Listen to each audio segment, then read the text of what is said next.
Korotchi ko'ryapsizlarmi? U uzoqda bitta XMG 30 tonnalik 42 metrmi 46 metr viletda. Mana shu mashinada o'zbek bola ishlaydi, akalar, o'zbek bola. Qarab turinglar. Mana shu o'zbek bola ishlaydi, mana shu XMG da. Shu bolani boshlig'i ham arman, lekin mashinani o'zi peregon qilib beradi.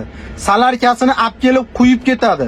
Remont hamma yo'g'ini qiladi. Mana shu bolaga hamma udobstvasi, pullarini vaqtida beradi. Bu bola biron marta aldamagan ekan. Bu bola mana shu XMG kraniga o'tirguncha shu armanni qo'lida kranida, Kamaz kranida 2 yil ishlagan ekan. Akalar, sabr toqat qilib 2 yil ishlagan ekan.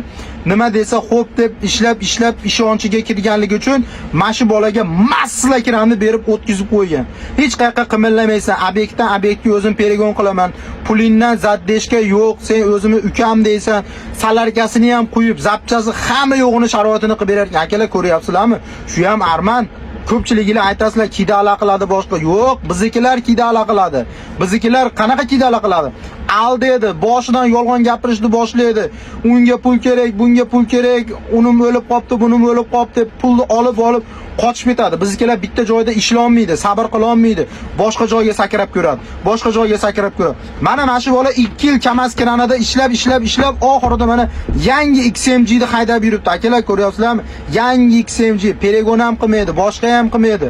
Pulida ham zaddeshga yo'q. Hurmat qiladi. Mana shu bola yaqinda ertaga uyga ketyapti, qaytib kelishiga ishoninglar, yo'l kirasiga ham pul beradi. Ishoninglar, mana shu bola qaytib kelguncha mana shu kraniga hech kimni qo'ymaydi. Shunday kranini qulflab bazaga qo'yib ketadi, qaytib kelib o'zi bilan.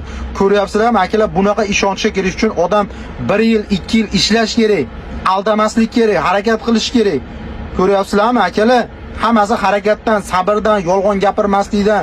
Sizlar bilan kelib qo'yasizlar, aldaysizlar, birinchi kundan aldaysizlar, unaqa qilasizlar, bunaqa qilasizlar, keyin vitogi yomon bo'lib chiqadi arman. Yo'q, armanlardaqa duxi kuchli odamlar yo'q, kelishingizga pravasi yo'q odamga ham shunday kranni berib chiqarib yuboradi, o 70-80 kilometrga. Menda ham shunaqa bo'lgan. Kelgan kunimdan sira 85 kilometrga zakaz berib yuborgan. Bularda dux yetadi. Boshqa odam bermasligi mumkin, lekin bular shab berib chiqarib yuboradi sizlarni ishga. Akalar, prosta ozgina hurmat qilib, aldamasdan yaxshi qilsanglar, bulardan mehribon odam yo'q. Lekin qanaqadir kasay qiladigan bo'lsanglar, bulardan yomon odam yo'q, akalar.